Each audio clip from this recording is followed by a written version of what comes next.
Cancer Healer Center, a new beginning.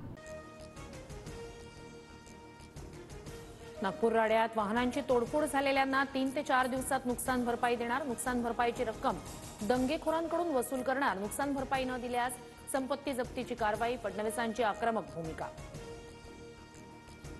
Nagpur राड्यादरम्यान महिला पोलिसांचा विनयभंग झाला, ही चर्चा खोटी।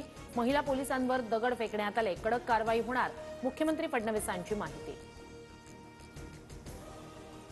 नागपुरातील राडा पूर्वनियोजित कट होता आहे, आत्ताच म्हणणं योग्य नाही। हिंसाचार नियोजित असल्याचं काही ठिकाणी दिसून आलं। फडणवीसांची माहिती।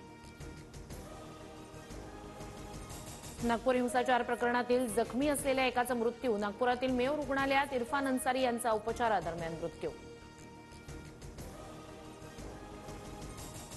नागपुरातील दंगल घडवणारे लोक सरकारचेच। कॅबिनेटमध्ये बसलेल्या लोकांनी दंगेखोरांना खतपाणी घातलं, संजय राऊत यांचा आरोप। इंद्रजित सावंत धमकी प्रकरणी प्रशांत कोरटकरवर लुकआउट सर्क्युलर जारी। प्रशांत कोरटकरच्या परदेश प्रवासाची माहिती घेणार। कोल्हापूर पोलिसांकडून प्रशांत कोरटकरचा चंद्रपूरमध्ये शोध सुरू। चंद्रपूरमधील सीसीटीव्ही फुटेज कोल्हापूर पोलिसांच्या हाती, तर दुबईमधील फोटो व्हायरल झाल्यानंतर कोरटकर दुबईला पळून गेल्याची चर्चा। सूत्रांची माहिती।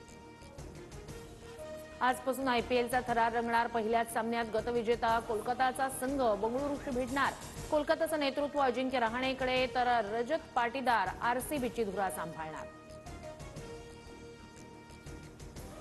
Cancer Healer Center, a new beginning.